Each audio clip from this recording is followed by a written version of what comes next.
स्वस्थ भारत के जीवंत फोन इन कार्यक्रम में आप सभी का बहुत बहुत स्वागत है। नमस्कार। हमारा शरीर हड्डियों के ढांचे पर बना होता है और बिल्कुल ये जाहिर सी बात है कि हमारी हड्डियां मजबूत होंगी तभी हमारा शरीर पूरी तरह से स्वस्थ होगा। लेकिन धीरे धीरे बढ़ती उम्र के साथ हड्डियों में कुछ न कुछ परेशानी शुरू हो जाती है। कुछ ऐसी भी समस्याएं होती हैं जो जन्मजात होती हैं। तो क्या है ये परेशानियां, क्या है इनके लक्षण और कैसे इसका उपचार होता है, क्या इनका पूरा निदान संभव है या नहीं है, बहुत सारे सवालात हैं जो आपके जहन में होंगे। तो इसीलिए आज हमने जीवंत फोन इन कार्यक्रम का आयोजन किया है। आप हमें इसी वक्त फोन कर सकते हैं और हड्डियों से संबंधित जो भी परेशानी है, आपके अंदर जो भी सवाल हैं वो हमसे पूछ सकते हैं। तो इससे पहले कि हम अपने विशेषज्ञ से आपकी मुलाकात करवाएं, आप जल्दी से हमारा फोन नंबर नोट कर लीजिए। हमारा फोन नंबर है 0651 2282 607। फोन नंबर एक बार फिर से बता देते हैं 0651 2282 607। तो इसी समय आप इसी फोन नंबर पर हमें फोन करें और सवाल पूछें। चलिए तो आपको आज के विशेषज्ञ से आपको मिलवा देते हैं। आज हमारे साथ आपके सवालों के जवाब देने के लिए उपस्थित हैं सुप्रसिद्ध हड्डी रोग विशेषज्ञ डॉक्टर सुधीर कुमार। तो डॉक्टर साहब, आपका हमारे कार्यक्रम में बहुत बहुत स्वागत है। सर नमस्कार। नमस्ते।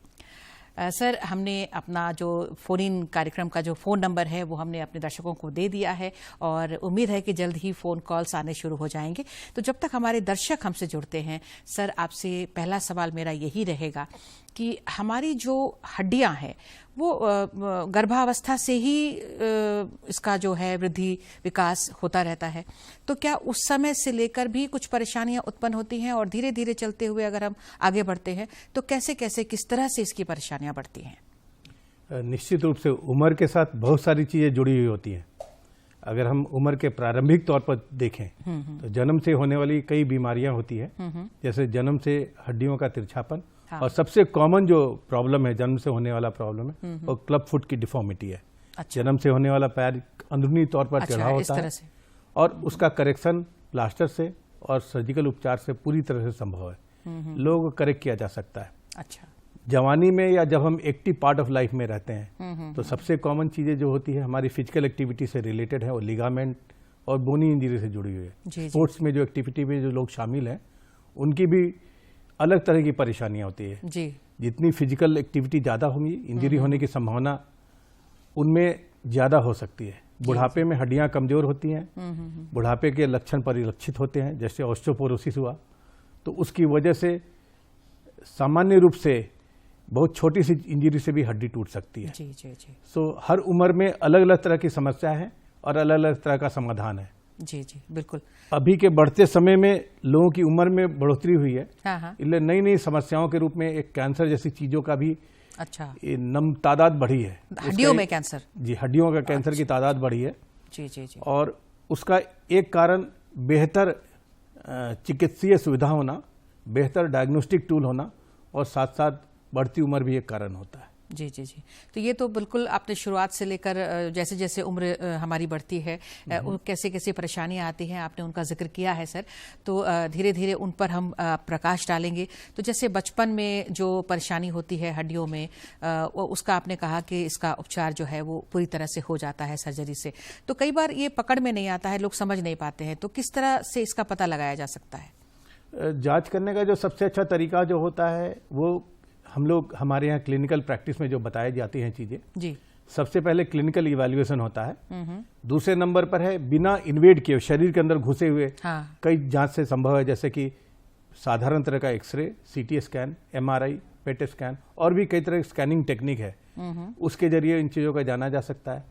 फिर इन्वेड करते हैं, शरीर के अंदर घुस करके उसके टिश्यू को निकाल के बायोप्सी करते हैं, या और सारे नई इमेजिंग टूल्स हैं जिसके जरिए ये पॉसिबल है। जेनेटिक एनालिसिस भी एक नए तरह का प्रचलन है जो कि आज की तारीख में संभव है। और जेनेटिकली हम लोग पहले से जान सकते हैं कि आने वाले भविष्य में शरीर का कैसा बिहेवियर हो सकता है। अच्छा, जी जी जी। तो उसके लिए हम लोग मतलब उसको रोक भी सकते हैं कि आज की जो चिकित्सा पद्धति जो है वो पहले से पता हो जाए तो वो उपचारित भी हो सकता है? हाँ, काफी हद तक अगर हमें पहले से मालूम हो तो इन संभावनाओं को कम कर सकते हैं। बिल्कुल। तो ये जब जब युवावस्था की अब हम सर बात करेंगे, युवावस्था में आपने कहा कि कई बार चोट के चलते हड्डियां टूटती हैं या लिगामेंट में ये होता है, स्पोर्ट्स इंजरीज के चांसेस बहुत रहते हैं, तो इसके लिए आप क्या बताना चाहेंगे सर, क्या क्या होते हैं इसमें? स्पोर्ट्स इंजरीज में खासतौर से फुटबॉलर की बात लें, उसमें सबसे कॉमन नी इंजरी है। नी इंजरी में अगर उसका मेनिस्कस से बीच की नी जोड़ के बीच की एक गद्दी होती है वो, या लिगामेंट टूट गया, तो ऐसे चीजों को कंफर्म कर सकते हैं, बिना ऑपरेशन शुरू करने के पहले कंफर्म कर सकते हैं जी। दूरबीन डाल करके उसको पुनः उसको देखा जा सकता है और दूरबीन की मदद से उसका पुनर्निर्माण किया जा सकता है। सो अगर हम जितने भी हाई स्पोर्ट्स एक्टिविटी के लोगों को देखेंगे, जिसमें कि वर्ल्ड क्लास फुटबॉलर हो या वर्ल्ड क्लास या नेशनल लेवल के अगर क्रिकेटर हो, फुटबॉलर हो और हॉकी प्लेयर हो, उनमें ये इंजरी अनकॉमन नहीं है, काफी हद तक दिखाई पड़ता है और उपचार से पूरी तरह से पहले जैसा बनाया जा सकता है। जी। तो ये तो स्पोर्ट्स की बात हो गई सर, लेकिन अगर युवावस्था में जैसे आजकल जो दुर्घटनाएं होती हैं या किस तरह के ऐसे कुछ भी घटना हो जाती है गिरने का कहीं पर से, तो वैसे में तुरंत क्या करना चाहिए? रोड ट्रैफिक एक्सीडेंट बहुत कॉमन है जी। खासतौर से जो बढ़ते प्रचलन है, हाई स्पीड बाइक का प्रचलन है या बेहतर कनेक्टिविटी है, रोड अच्छा है तो लोग चलाने की जो आपाधापी रहती है, जल्दी रहती है, या भीड़ में इंजरी हुआ, इंजरी में अगर सही समय पर हम अस्पताल पहुंचे तो बहुत सारे मुश्किलों से समाधान पा सकते हैं जी। लाइफ को सेव कर सकते हैं। दूसरा है, और इंजरी हुआ अगर हम लाइफ को सेव कर सकते हैं तो इंजरी के बाद जैसे किसी का थाई बोन टूटा हुआ है, अगर सिंपल तरह का फ्रैक्चर अगर है जी, तो 1 से 2 24 से 48 घंटे में हम उसको खड़ा भी करके चला सकते हैं। अच्छा। सो उपचार और साथ साथ उसका रिहेबिलिटेशन पूरी तरह से संभव है। जी। तो ये जो इस तरह के जो रोड पर एक्सीडेंट्स होते हैं सर, उसमें किस तरह से उसको जो दुर्घटनाग्रस्त हुआ है, किस तरह से उसके साथ बिहेव होना चाहिए, ये हम आपसे चर्चा करेंगे सर। एक फोन लाइन पर हमारे दर्शक जुड़े हैं, उससे सवाल ले लेते हैं। हेलो हेलो जी। हेलो, नमस्कार मैम। जी, थोड़ी आवाज कम आ रही है। हेलो हेलो, हाँ जी, नमस्ते, कौन बोल रहे हैं? जी, दिनेश कुमार बोल रहे हैं रांची से। हाँ दिनेश जी, क्या सवाल है आपका? सवाल है मैम कि जैसे कि हम लोग दिनचर्या का जो काम करते हैं, हाँ, उसके बाद पैरों की हड्डी में काफी दर्द होने लगती है और काफी थकावट लगता है, तो ऐसा नॉर्मली होता है या फिर मतलब कुछ इसमें समस्या कुछ हो सकती है? सर, दर्द होना ही नॉर्मल नहीं माना जाता, दर्द होना ही एबनॉर्मल चीज है। दर्द बीमारी नहीं कहेंगे, बल्कि किसी बीमारी का लक्षण है कि आप अपने शरीर की देखभाल करें और उस चीज़ों में ख्याल रखें ताकि आप ठीक हो सके। अगर आप टायर्ड फील करते हैं और लगता है शरीर में कमजोरी है तो मेडिकल प्रॉब्लम को भी रूल आउट करना चाहिए, जैसे diabetes, blood pressure, vitamin D की कमी, पुअर फिजिकल एक्टिविटी, इन सबों को सुधारा जा सकता है। मतलब इनके लिए एडवाइस यही होगा कि एक बार अपनी जांच करा ले, अगर इस तरह के दर्द जो है इनको बराबर इसका एहसास होता है तो। जी, तो सर इस सवाल से पहले हम बात कर रहे थे कि अगर रोड एक्सीडेंट्स में किसी की हड्डी टूटती है, कहीं की भी हड्डी टूटती है, तो एक उसके साथ किस तरह का बिहेव होना चाहिए, कैसे उसको लेकर जाना है, क्या करना है? आम जन हमारे दर्शक देख रहे हैं, उनको थोड़ा सा अवेयरनेस की बात अगर हम करें तो। आज की तारीख में 2 चीजें हैं। सर माफी चाहूंगी, इसका जवाब हम लेंगे आपसे। एक दर्शक फिर से हमसे जुड़ रहे हैं। Hello hello. हाँ नमस्ते मैम। हाँ नमस्ते, कौन बोल रही हैं? हाँ, मैं शालिनी बोल रही हूँ रातू रोड से। हाँ शालिनी जी, क्या सवाल है आपका? एक्चुअली मैम, मेरे पापा का ना पैर का पटेला टूट गया है, तो हम लोगों ने डॉक्टर से दिखलाया ऑर्थोपैथिक से, तो उन्होंने पहले तो ऑपरेशन का सलाह दिया था, लेकिन फिर बाद में उनका एज देख करके बोल रहे हैं कि इनको ऑपरेशन की जरूरत नहीं है। तो क्या हम लोग बिना ऑपरेशन का ऐसे ही छोड़ सकते हैं? उनको आगे कोई तकलीफ हो कि सर से एक बार पूछ कर? एक बार डॉक्टर साहब को उम्र बता दीजिए अपने फादर की। 60+ है मैम। अच्छा सर, और कुछ पूछना चाहते हैं? अगर पटेला का फ्रैक्चर है और डिस्प्लेस्ड अगर है तो निश्चित रूप से ऑपरेशन की जरूरत है। Age is not a contraindication, age कोई किसी सर्जरी के लिए कॉन्ट्राइंडिकेशन नहीं है। सुरक्षित ऑपरेशन करें, इसके लिए जांच की जाती है और उपचार पूरी तरह से संभव है। सर्जरी की जरूरत अगर पड़े तो निश्चित रूप से ऑपरेशन किया जा सकता है। जी, तो बिल्कुल, मतलब इनको एक बार फिर से जांच करवा लें और सही इलाज हो जाए तो पूरी तरह से ठीक भी हो सकते हैं ये। जी, तो सर आप बता रहे थे इस फोन कॉल के पहले कि किस तरह का अवेयरनेस होना चाहिए लोगों के बीच में अगर रोड एक्सीडेंट्स की बात करते हैं तो? 3 चीजों को देखा जाता है, ABC बोलते हैं। A for the airway, B for the breathing, C for the circulation. अगर रोड के किनारे भी अगर किसी को इंजरी हुई तो इन 3 चीजों का ख्याल किया जाता है। कई दफा क्या होता है, मुंह में चोट लगी और डेंचर टूट के अंदर चला गया, जी, तो एश्योर करने की जरूरत है कि उसका जो सांस लेने का जो रास्ता है वो क्लियर है। पहली चीज है। बिल्कुल सर। और दूसरी जो सावधानी है हम आपसे जानेंगे, एक दर्शक जुड़ रहे हैं हमसे। जी हाँ। हेलो। हाँ सर, नमस्कार सर। हाँ नमस्ते, कौन बोल रहे हैं? सचिन कुमार लोहरदगा से बोल रहे हैं मैडम। हाँ सचिन जी, सवाल पूछिए सचिन जी। सवाल ये है ना मैडम कि मेरा जो है ना ये कमर में राइट साइड में डिस्क में प्रॉब्लम है जी। बहुत ज्यादा दर्द रहता है, तो उसका क्या इलाज हो सकता है? उम्र कितना है सर उम्र बता सकते हैं आप अपनी? उम्र 38 ईयर है मैडम। जी, अलग अलग समय में अलग अलग उम्र में कमर की हड्डी में परेशानियां हो सकती है। 38। जी हाँ, जी, जी। उम्र के हिसाब से बता रहा हूं मैं, और इसको पूरी तरह से जांच से लोकलाइज कर सकते हैं किस वजह से है। मोस्टली लोगों को 10 में से 9 लोगों को मेडिकल ट्रीटमेंट से उपचार संभव है, दवाइयों से, एक्सरसाइज से लोग ठीक हो जाते हैं। जिनको जरूरत हो 10 में से 1 आदमी को ऑपरेशन की जरूरत पड़ती है। ऑपरेशन भी पूरी तरह से सुरक्षित माना जाता है, लोग ठीक होते हैं, आप भी ठीक हो जाएंगे। मतलब इनके डिस्क में जो परेशानी है वो ऑपरेशन से पूरी तरह से ये ठीक होने वाली समस्या है, तो बेहतर होगा कि किसी अच्छे चिकित्सक से मिलकर अपना पूरी तरह से इलाज करा लें।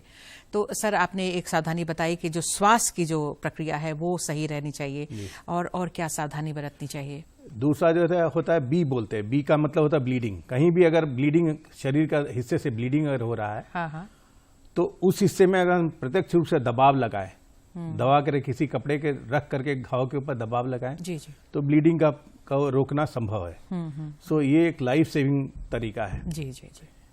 और सी फॉर सर्कुलेशन, मतलब कि हम देखते हैं कि शरीर में रक्त प्रवाह कैसा है। जी, अगर किसी को इंजरी ज्यादा हो गई है तो चुपचाप उसको सीधे तौर पर लिटा के रखे, स्ट्रेचर पर या किसी चादर पर उसको लिटा के सीधे, जैसे वुडन ब्लॉक की तरह उसको हम एक जगह से दूसरी का ट्रांसफर कर सकते हैं, और नियर बाय जो भी सेंटर है वहां ले जा सकते हैं। जी, सेंटर पर ले जाने पर 3 चीजों का इस्तेमाल किया जाता है। एक तो है कि क्रॉस इवैल्यूएशन, मोटे मोटे तौर पर समझने की जरूरत है ताकि इसको जिंदगी को बचा सके, दर्द में आराम, और अगर कोई उपचार संभव है स्थानीय तौर पर तो उसकी शुरुआत करना, बिल्कुल डायग्नोसिस करना और उपचार करना। अगर हॉस्पिटल पहुंच गए तो काफी हद तक संभव है। बिल्कुल। मतलब ये ABC ये बहुत ही इम्पॉर्टेंट है। अगर किसी तरह की जो एक्सीडेंट्स अगर होते हैं तो उसमें सभी को जानना चाहिए ये चीज़ कि किस तरह से किसी व्यक्ति जो दुर्घटनाग्रस्त हुआ है उसकी जान हम बचा सकते हैं और उसको बिल्कुल कुशल हॉस्पिटल तक पहुंचा सकते हैं।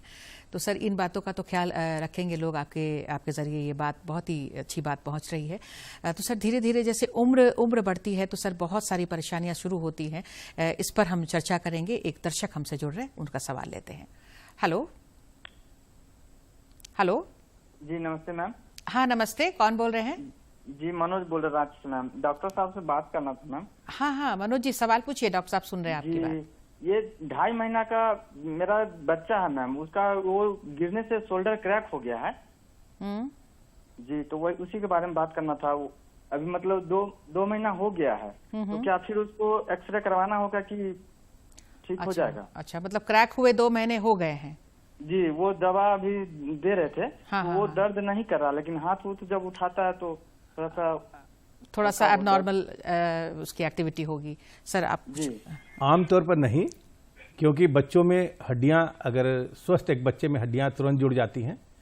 आमतौर पर हफ्ते से 10 दिन में बच्चा करीब करीब दर्दविहीन हो जाता है, और 2 महीने पर्याप्त पीरियड है। अगर उसको कोई डिसेबिलिटी नहीं है, कोई डिफॉर्मिटी नहीं है, तो किसी एक्सरे की जरूरत नहीं है।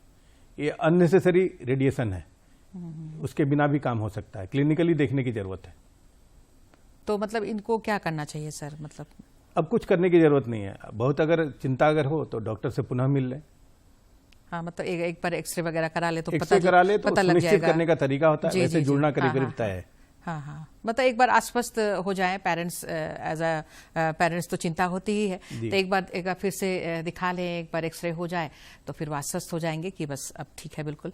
तो सर आप बहुत सारी बातों का जिक्र आपने किया है सर। अब धीरे धीरे बढ़ती उम्र के साथ जो समस्याएं आती हैं, खास करके अभी हम लेडीज़ की बात करेंगे सर, औरतों की बात करेंगे, क्योंकि बहुत ज़्यादा उनमें ये समस्या देखी जाती है। तो बढ़ती उम्र के साथ औरतों में किस तरह की समस्या ज़्यादातर कॉमन है? आमतौर पर जो बोन का ग्रोथ होता है या बोन का स्ट्रेंथ है, उसका ऑग्यूमेंटेशन 30 साल की उम्र तक होता है जी। 40 साल की अवस्था के बाद हड्डियां बहुत तेजी से उसका क्षय होने लगता है, जिसको ऑस्टियोपोरोसिस बोलते हैं। महिलाओं में मेनोपॉज के बाद जब मासिक आना बंद हो जाता है तो करीब करीब 40 से 45 साल के बाद की अवस्था के बाद हार्मोनल चेंजेज होते हैं, जिसकी वजह से उनकी हड्डियों में काफी कमजोरी का इजाफा हो सकता है। जी जी जी। पुरुषों में ये स्थिति 60 से 65 साल के बीच में शुरुआत होती है। तो ऑस्टियोपोरोसिस का ख्याल लगातार रखने की जरूरत है, ताकि 3 चीजें हैं करने की जरूरत है। एक तो है खाने पीने में एडिक्वेट न्यूट्रिशन हो, जिसमें कैल्शियम और विटामिन हो। जी। सेकेंड है प्रोटीन की प्रचुरता हो। दूसरा है फिजिकल एक्टिविटी होना। जी। ये दोनों जरूरी है। और साथ साथ अगर हम कोई भी दवा लेते हैं तो उस दवा के जरिए कैल्शियम को हड्डियों तक पहुंचना है और हड्डियों में उसको रिटेन करके रखना है। जी। इस तरह से हम हड्डियों को और मांसपेशियों के स्ट्रेंथ को हम बढ़ा सकते हैं। बहुत सारी फिजिकल एक्टिविटी, प्रॉपर न्यूट्रिशन और बहुत सारे न्यूअर ड्रग्स अवेलेबल है जो आपको ऑस्टियोपोरोसिस को रोक सकते हैं या कुछ हद तक रिवर्स भी कर सकते हैं। आप जो जिंदगी की जो गुणवत्ता में काफी सुधार लाया जा सकता है। तो ये तो मतलब एक बात हुई सर। लेकिन जैसे बढ़ती उम्र के साथ जैसे कमर में दर्द होना, घुटनों में दर्द होना, ये सब बहुत ज़्यादा देखने में आते हैं। तो इसके लिए क्या करना चाहिए, हम आपसे जानेंगे सर। इस वक्त एक दर्शक हमसे जुड़ रहे हैं, उनका सवाल लेते हैं। हेलो। हाँ हेलो सर। हाँ नमस्ते, कौन बोल रहे हैं? हम मासूम अंसारी बोल रहे हैं, वो लाइव टीवी देख रहे हैं सिर्फ। हाँ हाँ, सवाल करिए जी। मैं मासूम अंसारी बोल रहा हूँ, बोकारो स्टील सिटी से। सवाल पूछिए सर, अपने टीवी का जी, वॉल्यूम। वो मेरी वाइफ का कमर में वो बराबर दर्द रहता है, बैक साइड में, एक साइड में। जी। तो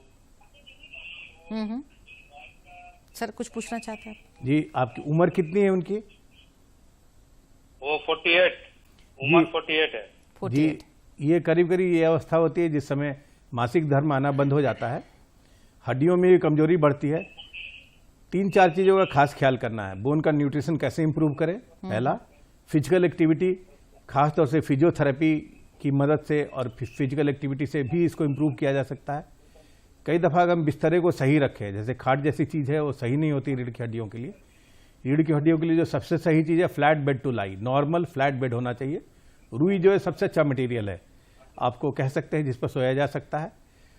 और कई दफा अगर चीजें अगर लगे कि हाथ से बाहर हो रही हैं तो उसका इवैल्यूएशन डॉक्टर के हाथ से होना चाहिए और एक्सरे और एमआरआई की मदद से उसका डायग्नोसिस और सही उपचार संभव है। जी, मतलब एक बार इनको दिखा लेना चाहिए। जी हाँ। है ना सर? तो ये अपनी पत्नी को दिखा लें तो अच्छी तरह से जांच हो जाएगी और फिर पूरा इलाज इसका संभव हो पाता है सर? जी हाँ, बिल्कुल उपचार संभव है। जी, क्योंकि ये जो परेशानी है ये बहुत सारे लेडीज़ में, औरतों में या फिर पुरुषों में भी इस तरह की समस्याएं होती हैं। कमर दर्द, पैर दर्द, घुटनों में दर्द, ये सब बहुत ज़्यादा होते हैं। तो इसका शुरुआत में तो फिर बहुत सारे दवाएं लेनी पड़ती हैं या फिर इंजेक्शंस, या फिर लास्ट में फिर बदलना पड़ता है, ऐसा कुछ? जी, जब घुटने की बात करें तो दवाइयाँ, फिजिकल एक्टिविटी, फिजियोथेरेपी, ये सब मदद करती हैं। अगर लगे कि अभी न्यूअर चीजों में है जिसका इस्तेमाल लोगों ने करना शुरू किया और प्रचलन में है, उनमें बायोलॉजिकल थेरेपी बोलते हैं। अच्छा। उसमें से एक नाम पीआरपी का आता है और स्टेम सेल थेरेपी का आता है। ऐसी कल्पना है, आदमी की कल्पना है, क्या हम जॉइंट को रीजनरेट कर सकते हैं या पहले जैसा बना सकते हैं? जी। प्रोबेबली ये आइडियल चीज होगा। एक समय शायद आए कि जिस समय जॉइंट को रीजनरेट करना संभव हो। और जॉइंट को रीजनरेट करने का तरीका जो सबसे सिंपल तरीका है, प्लेटलेट रिच प्लाज्मा। शरीर के आदमी के शरीर के ही टिश्यू का इस्तेमाल किया जाता है, इंजेक्शन जोड़ के अंदर दे करके। और इससे जो भी स्टडी अभी तक है, अवेलेबल स्टडी है ऑर्थोपेडिक्स में, ये सब काफी इनकरेजिंग रिजल्ट बताते हैं। हम लोग अपने यहाँ भी इस्तेमाल करते हैं। जिन लोगों में हम लोगों ने इस्तेमाल किया है उनकी संख्या बहुत बड़ी नहीं बोल सकते हैं, लेकिन जिनका में भी इस्तेमाल किया है सब लोगों ने अपना संतोष काफी हद तक जताया है। जी जी जी। तो लेकिन निश्चित रूप से नई थेरेपी है जिसका फ्यूचर है, ना काम चले तो बदलना आज के ज्ञान के हिसाब से बहुत मतलब सेफ अभी सर्जरी है। अभी अभी ये तो सुविधा हमारे लिए बिल्कुल अभी कॉमन नहीं है, जो अभी आपने जिसका जिक्र किया है। कॉमन है, एक्सेप्टेड नहीं है, अभी एक्सेप्टेड नहीं है। जॉइंट रिप्लेसमेंट के लिए लोग तभी राजी होते हैं जिस समय स्थिति बहुत खराब जोड़ों की होती है और चलना फिरना मुहाल होता है या टेढ़ापन है। लेकिन अगर हम इन चीजों को करेक्ट करना चाहें, टेढ़ापन को करेक्ट करना, जोड़ को दर्दविहीन बनाना और चलने लायक सही जिंदगी देना, तो joint replacement is very very safe surgery. जैसे घुटनों को बदलना, अगर कूल्हा टूट जाए तो कूल्हा बदलना आदमी के लिए जिंदगी बचाने के लिए सर्जरी है। जी जी। जोड़ बदलना जिंदगी के क्वालिटी को इंप्रूव करने के लिए सर्जरी है। निश्चित रूप से किया जा सकता है और बहुत ही कॉमन सर्जरी है, वेल एक्सेप्टेड पूरी दुनिया में। जी जी जी। एक और दर्शक हमसे जुड़ रहे हैं सर, उनसे बात करते हैं। हेलो। हाँ हेलो। हाँ जी नमस्ते, कौन बोल रहे हैं? जी बोकारो झारखंड से नसीमा खातून। हाँ बोलिए, क्या सवाल है? सवाल है कि कमर में दर्द रहता है। एक बार फिर से आप रिपीट करिए। जी। आप अपने टीवी का वॉल्यूम थोड़ा कम कर लें। टीवी का वॉल्यूम हाँ कम करके आप सवाल कीजिए। सवाल कर रहे हैं कि कमर में राइट साइड दर्द रहता है। कमर में 6 महीना हो गया। कमर में? जी हाँ, कमर में राइट साइड में 6 महीने से दर्द है। जी। अपनी उम्र भी बता दीजिए डॉक्टर साहब को। 50 ईयर्स है। जी, 50 साल की उम्र में कुछ चीजों की देखभाल जो अपने घर पर आप कर सकते हैं, उसमें सबसे सही है सही बिस्तर का इस्तेमाल करना, खाने पीने में कैल्शियम का इंटेक बढ़ाना, जिसके लिए सबसे अच्छा जो सोर्स है वो दूध और दूध से बनी हुई चीजें हैं। ग्रीन लीफी वेजिटेबल, जो पत्ते वाली साग सब्जी है, और सीजनल फ्रूट्स जैसे खीरा, ककड़ी, गाजर, मूली, इन सब चीजों में न्यूट्रिशन अच्छा है, कैलोरी कम है और न्यूट्रिशन अच्छा है। इन चीजों की घर में आप देखभाल कर सकते हैं। फिजिकल एक्टिविटी बढ़ाना, इससे ना काम चले तो डॉक्टर से मिल करके उसके उपचार के बारे में आगे की प्रक्रिया जारी रखना। जी जी जी।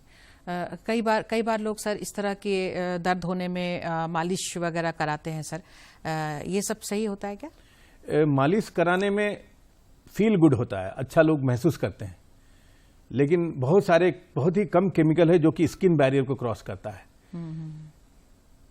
ओकेजनली आदमी करा सकता है हल्के हाथों से, लेकिन कई दफा अगर बड़े बुजुर्गों को करे और जोर लगा के किया जाए तो उसमें अनावश्यक फ्रैक्चर होने की भी संभावना होती है। लोग फ्रैक्चर लेकर भी आते हैं, खासतौर से इस वजह से। जी हाँ, मतलब तो ये ध्यान रखने की जरूरत है और ज्यादा ओवरडू करने की जरूरत नहीं है। जी जी जी। तो ऐसे तो जैसे बढ़ती उम्र के साथ इस तरह की समस्याएं होती हैं, लेकिन इनको हम थोड़ा बचा सकें, किस तरह से अपने दिनचर्या को या अपने उठने बैठने को, अपने खान पान के बारे में तो सर आपने बहुत सारी बातें बताई हैं, तो हम क्या और सावधानी रख सकते हैं, इस पर हम चर्चा करेंगे सर। एक दर्शक फोन लाइन पर बने हैं, उनसे बात करते हैं। हेलो। हाँ हेलो। हाँ नमस्ते, कौन बोल रही है? जी मैं जासमीन बोल रही हूँ। दोनों पाँव में बहुत दर्द रहता है और सीढ़ियों चढ़ने पर बहुत दर्द, सीढ़ियाँ चढ़ने उतरने में बहुत दर्द होता है। घुटनों में जब चढ़ते हैं, सीढ़ी चढ़ते हैं तो बहुत दर्द करता है। घुटनों में दर्द रहता है? जी जी। अच्छा। उम्र कितनी है? उम्र 55। 55 साल की उम्र में ये सही, अगर घुटने में बहुत दर्द रहता है तो जोड़ बदलना भी एक समस्या का समाधान है।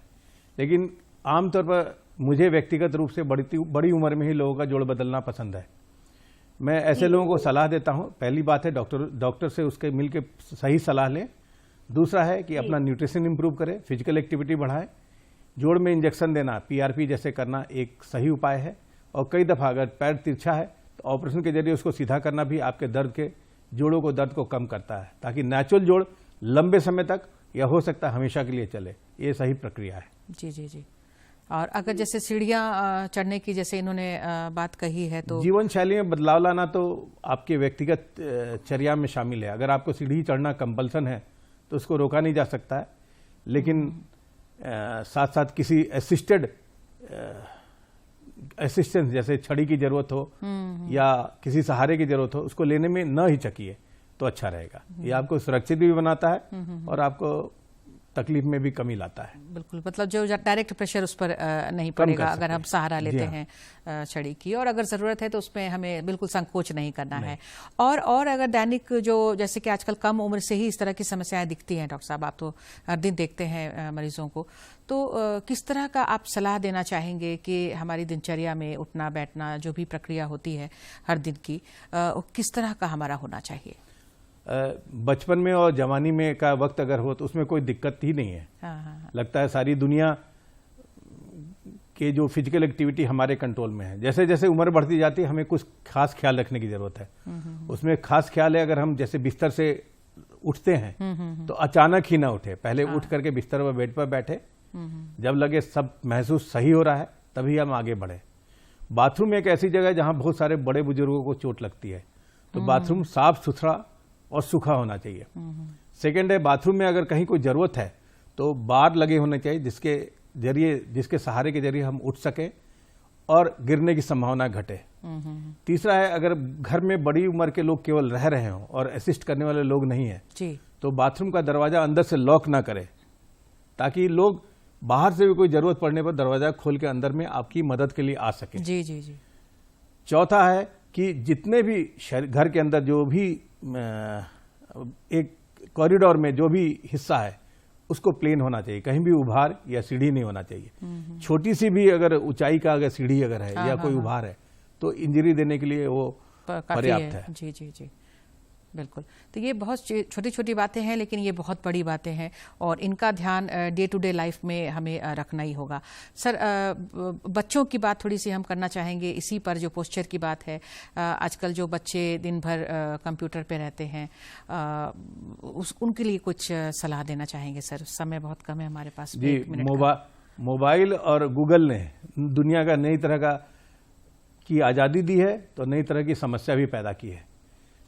Poor posture, poor physical activity, कम लोग फिजिकल मैदान में लोग खेलने जाते हैं, लोग वीडियो गेम पसंद करते हैं, फेस टू फेस कम रहते हैं, फेसबुक पर ज़्यादा रहते हैं जी। तो ये नई तरह की मुश्किलें पैदा करता है। बेहतर फिजिकल एक्टिविटी, बेहतर न्यूट्रिशन, आउटडोर एक्सपोजर, ये आपकी ज़िंदगी की समस्याओं को कम करता है। जी जी। बच्चों में खासतौर से ध्यान देने की ज़रूरत है। पेरेंट्स भी एक हद तक कोशिश जरूर करते हैं लेकिन हर समय वो ऐसा कर नहीं पाते, उनकी भी अपनी लाचारी है। जी जी जी। लेकिन कोशिश जारी रहना चाहिए, हारने का नहीं है, लगे रहने का है। बिल्कुल बिल्कुल, बहुत अच्छी बात आपने कही है सर, हारने का नहीं है, लगे रहने का है। और अगर अपनी हड्डियों को हम बिल्कुल स्वस्थ रखना चाहते हैं तो शुरू से ही अपने खान पान, आहार व्यवहार, गेस्चर पोस्चर सभी पर बिल्कुल ध्यान देना है। तो सर, समय हमें इजाज़त नहीं दे रहा है कि और फ़ोन कॉल्स लें दर्शकों के, या मैं आपसे कुछ सवाल पूछूं।